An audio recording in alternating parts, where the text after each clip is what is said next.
Eu passo a palavra para o professor Luciano Fedose, que é professor da Universidade Federal do Rio Grande do Sul e do Programa de Pós-Graduação em Sociologia, para que possa fazer a sua explanação num tempo de 20 minutos. Eu aviso quando faltar 5.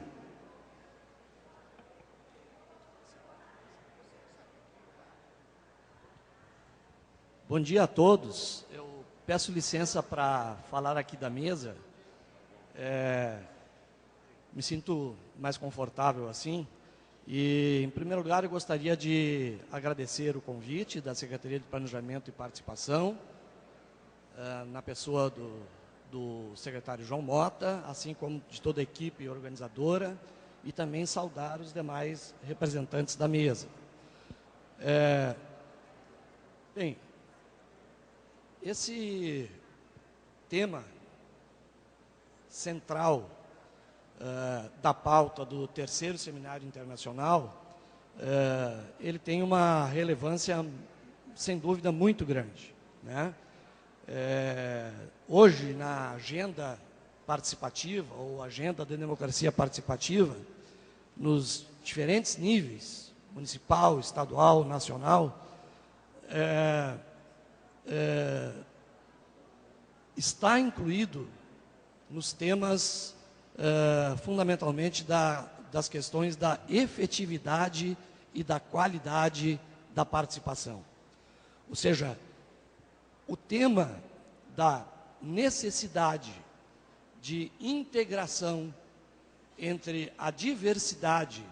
de instâncias ou instituições participativas, ele está, sem dúvida nenhuma, relacionado diretamente com o que hoje, após 2 décadas de experimentação participativa e democrática no Brasil, com as questões chamadas da efetividade e da qualidade da democracia participativa. Ou seja, não se trata só de experimentos, mas sim de avaliar até que ponto esses processos participativos, hoje já temos, segundo o último balanço do final de 2012, num trabalho recém-feito pela Rede Brasileira de Orçamentos Participativos, um trabalho, inclusive, que eu acabei de realizar juntamente com a rede, 355 municípios brasileiros que praticam orçamentos participativos, né? Então, há um crescimento bastante significativo, gradual, assim como há tentativas, particularmente destacando aqui o Rio Grande do Sul, de processos estaduais e também no nível federal, como já se sabe, e como muito bem destacou o amigo e companheiro Pedro Pontual. Bem, então, é uma questão de extrema relevância, né? Eu gostaria, inicialmente, nas pistas aí do professor Sérgio, da própria intervenção do Pedro Pontual, de talvez tensionar um pouco, de uma forma proposital, a relação entre conceitos e práticas advindas desses conceitos, ou que estão embasadas nesses conceitos. Me parece que isso é importante e acho que, como investigador, como pesquisador e, enfim, quem trabalha nas universidades tem um papel importante nesse sentido. Então, uma das questões, nessas brevíssimas considerações da relação entre conceitos e práticas participativas, diz respeito exatamente a essa questão do conceito de sistema, embora já tenha sido abordado, e aqui eu gostaria de, talvez, apresentar algumas questões, talvez não tão divergentes, mas que problematizam um pouco essa relação conceitual e com as práticas reais, empíricas, né? Bom, ambos os conceitos, seja de sistema ou seja de redes, eles têm um mundo teórico e epistemológico por trás de si, que, aliás, vem sendo por um lado, recuperados, através de uma nova abordagem sistêmica no campo das ciências sociais e outras ciências, e, por outro lado, muito utilizado, cada vez mais, a partir do conceito de rede, que, como sabemos, é um conceito extremamente importante na análise de vários processos de ação coletiva, enfim, de políticas públicas, da relação governo-sociedade civil, enfim, cada vez mais se utiliza o conceito de rede em investigações acadêmicas e empíricas sobre uma diversidade de processos sociais. Num primeiro momento, me parece o seguinte, quer dizer, ainda que não tenhamos um conceito unívoco, no sentido do que seja sistema, do ponto de vista teórico e epistemológico, me parece que se poderia dizer, atualmente,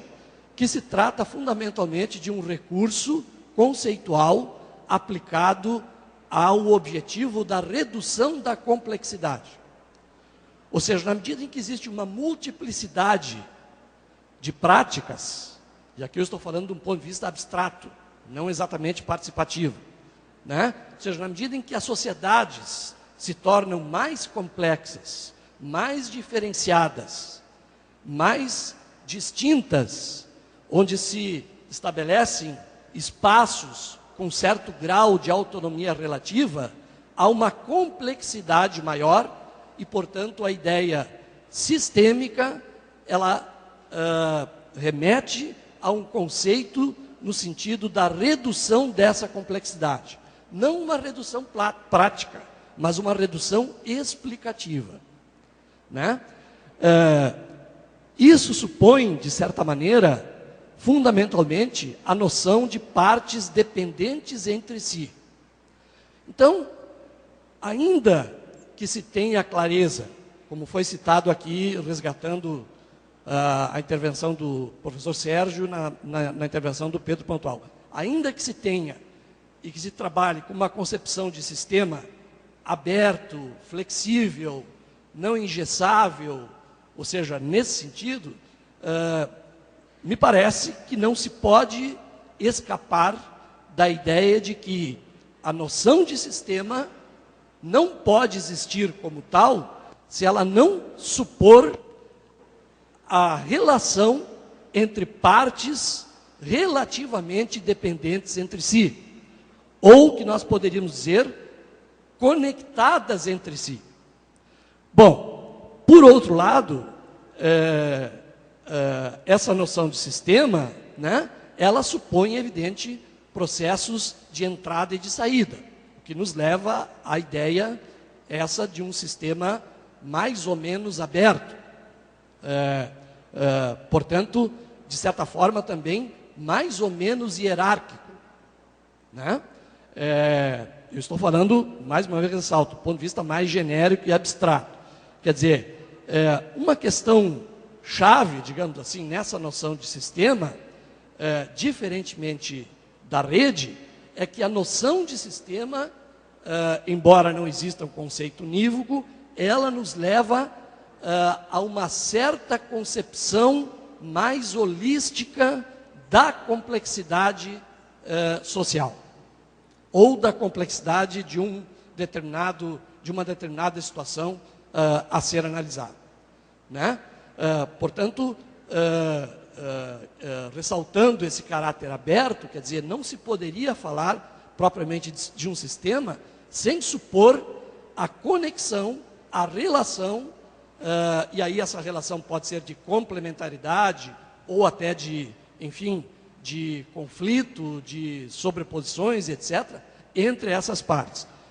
Por outro lado, quer dizer, a noção de rede, ela, de forma muito sintética, designa uma forma de organização constituída de elementos relativamente autônomos, interligados de maneira horizontal e que cooperam voluntariamente entre si. Numa definição muito básica de rede. Então,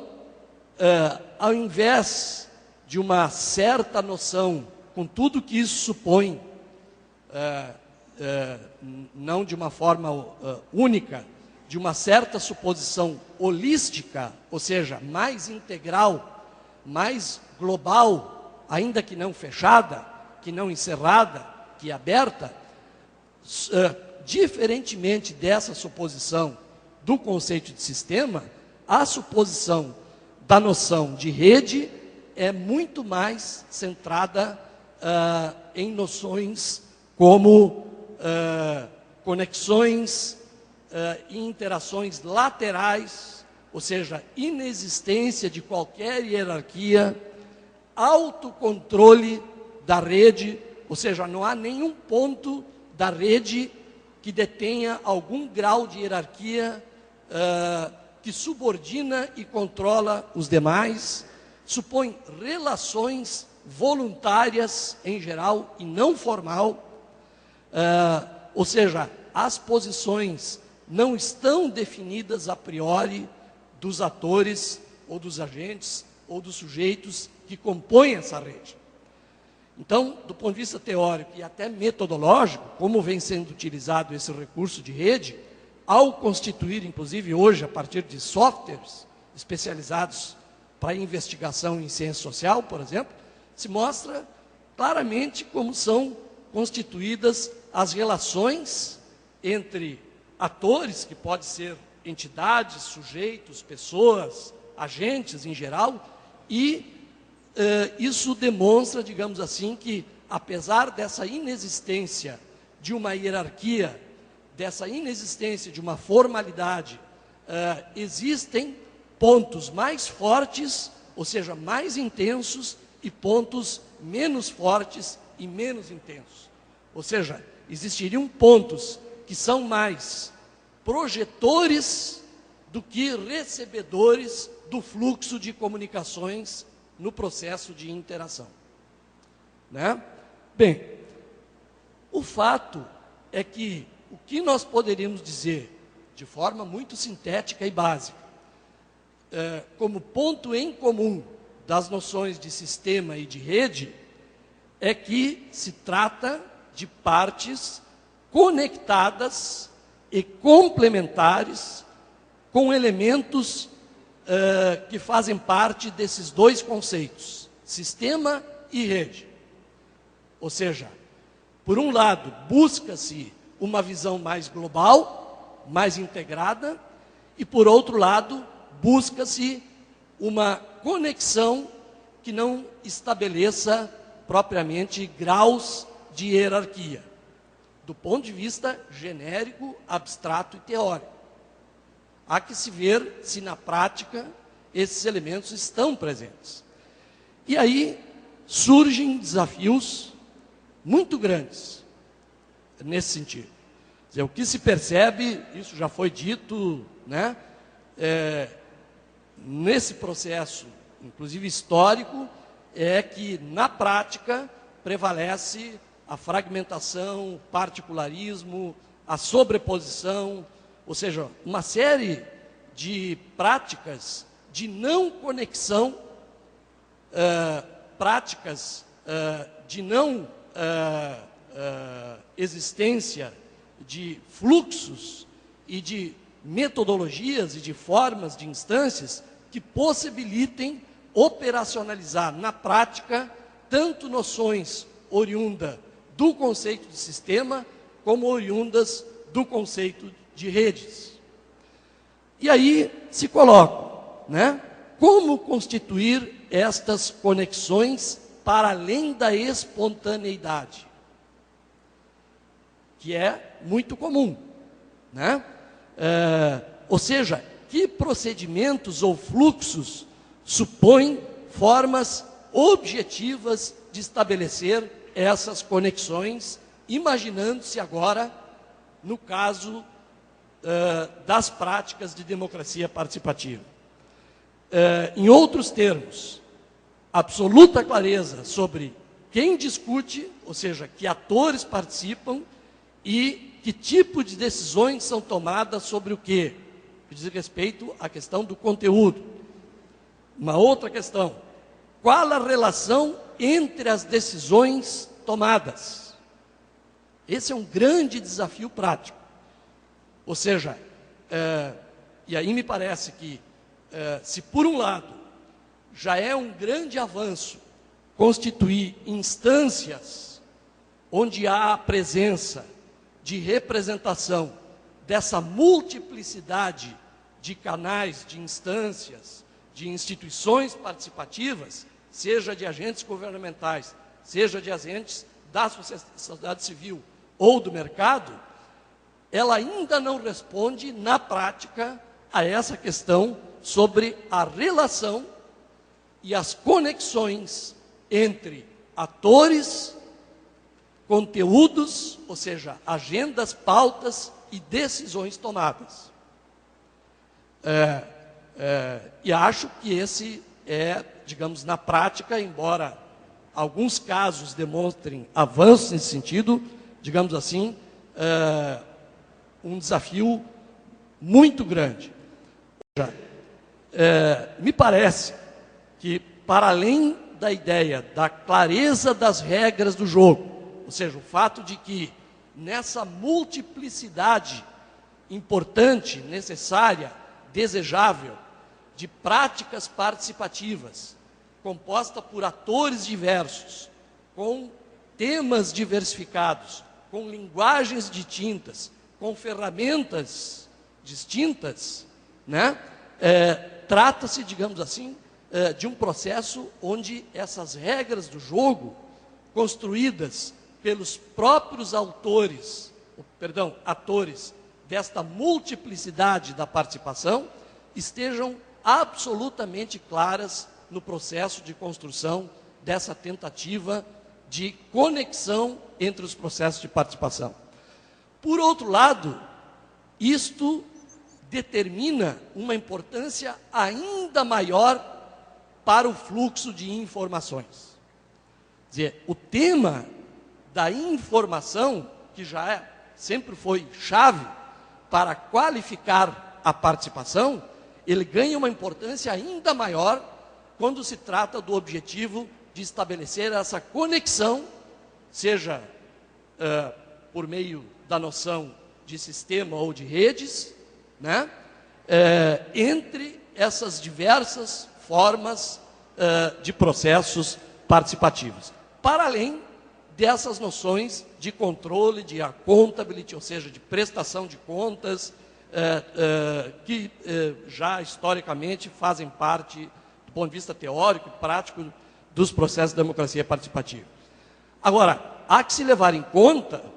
e eu acho que isso é algo já muito perceptível no balanço investigativo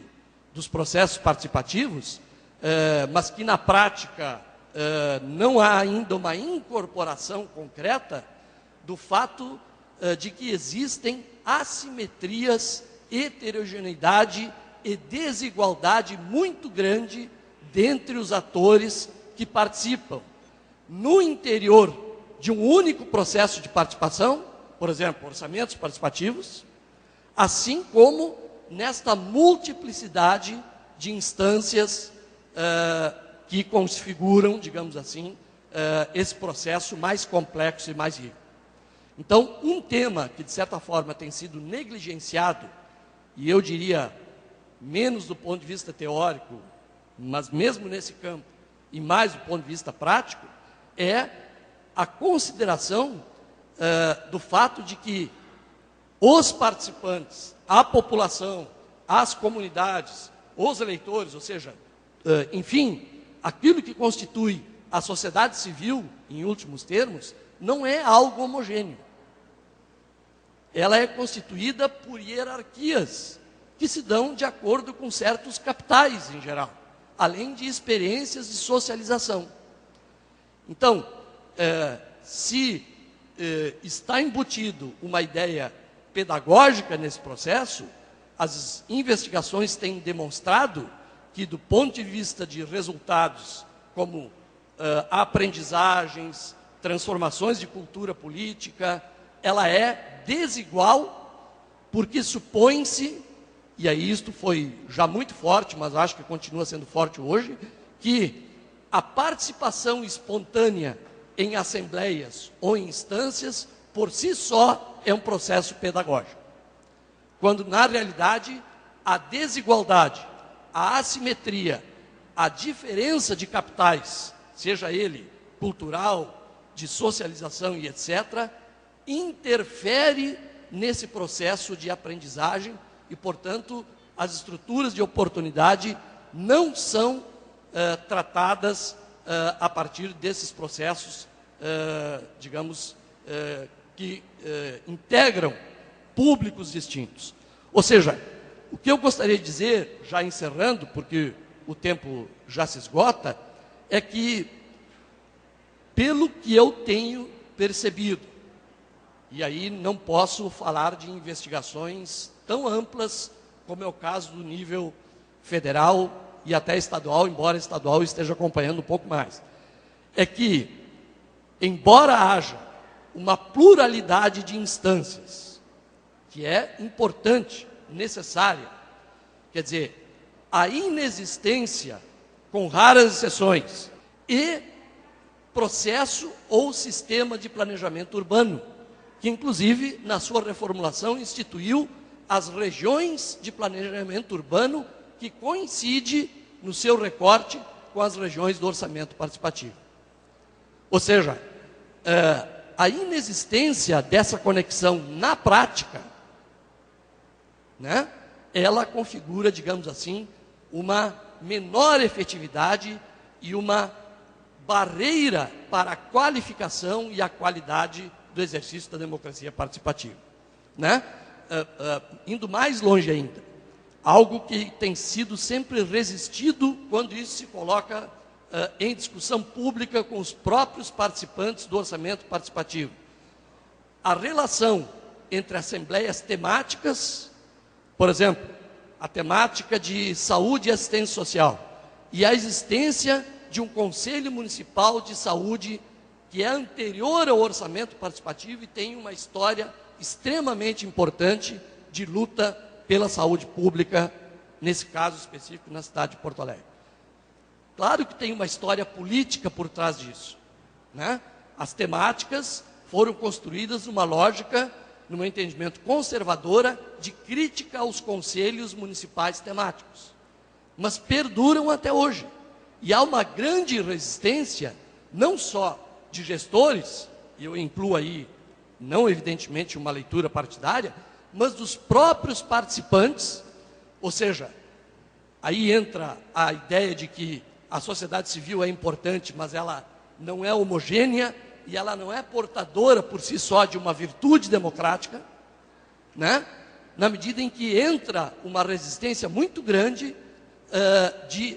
reformar esse sistema a fim de torná-lo mais eficaz, mais sustentável e mais qualificado do ponto de vista democrático. Qual é o resultado concreto? É que mais de 50% das pessoas que participam das assembleias temáticas também participam das regiões, para demandar as mesmas coisas. Ou seja, se utiliza esses canais de uma forma instrumental, duplicando a participação, a fim de que determinadas demandas tenham maiores possibilidades de êxito no interior de um mesmo processo participativo. Com isso, eu ilustro, digamos assim, para concluir, o grande desafio prático que é realmente constituir um processo de interatividade, de conexão, de transversalidade na prática das instâncias participativas. Com isso eu quero dizer o seguinte, que no meu entendimento, apesar dos avanços que têm se conseguido nesse sentido, e do entendimento da necessidade da pluralidade de instâncias, me parece que na prática ainda não se poderia falar, e aqui eu estou fazendo uma generalização provocativa, não se poderia falar efetivamente de um sistema, talvez de alguma noção de rede, e olha lá, do processo de democracia participativa, como ele se apresenta na prática. Porque, no meu entendimento, se por um lado é um avanço constituir instâncias que reúnem representantes dessas várias formas participativas, isto ainda não significa uma integração real no processo participativo que leve em conta, digamos assim, essa noção de transversalidade e de conexão entre as diversas instâncias participativas. Obrigado.